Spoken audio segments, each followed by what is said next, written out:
COMELEC gears up for BARM's historic first parliamentary elections with less than 2 months to go. Ballot printing is underway and voter education campaigns are being rolled out. Despite pending measures on district seats, officials vow the October 13 polls will push through fair, clean, and with no failure of elections. Luisa Erispe reports.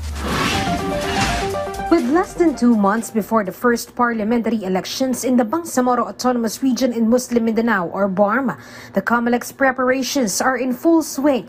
As a matter of fact, the poll body has started printing ballots through the National Printing Office that will be used for the final testing and sealing. These are 34,650 ballots with actual names of the candidates and political parties. And after these, the official ballots will be printed.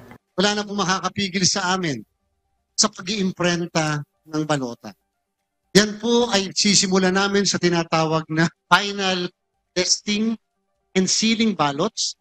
At kasunod na kasunod kaagad yan, walang hinto, ay ang original ballots ng buong Bangsamoro. So tatapusin po natin yan, hopefully, ang buong pag-iimprenta, pag-verify ng mga balota, hanggang early part ng next week, mga Monday or Tuesday, tapos na po kami. This only means the parliamentary elections will surely commence on October 13. This is also the pronouncement of the Bangsamoro Transition Authority. Tuloy na tuloy ang eleksyon. At saka yun ang gusto ko na mangyari. Huwag tayong magpapadala sa mga nais sirain ang ating pagkakaisa. Let us not be indifferent. Let us be not dissuaded by noise or manipulation. Ang boto mo ay dangal mo. Aside from the printing, COMELEC has also launched a voter education campaign in the region. In Cotabato City, Chairman Garcia said this campaign will get voters to understand how important it is to cast their votes for the parliamentary elections. Mahigit kalahati ng voting population ng Bangsamoro ay hindi alam kung ano ang botohan na mangyayari sa October 13. Yung bagay na yan ay dapat kabahala ng bawat isa.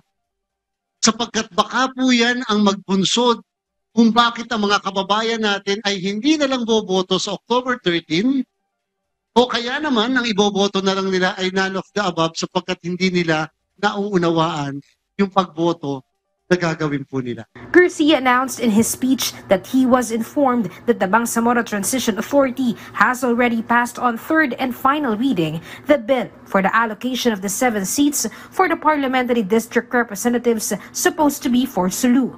However, this has yet to be passed as a law and be published. Thus, COMELEC doesn't have enough time to wait for the said law. The elections shall push through even with only 73 seats to be voted for. Tanggalin niyo na po ang duda sa bawat isa kung meron man na hindi matutuloy ang Bangsamoro Parliamentary Election. Handa na po ang inyong komisyon sa halalan. Ngayong darating na September, magte-train na po kami ng mga electoral board members. Itong ating voters education ay isang buong buwan na gagawin ng komisyon sa halalan. Isang buong buwan namin gagawin to.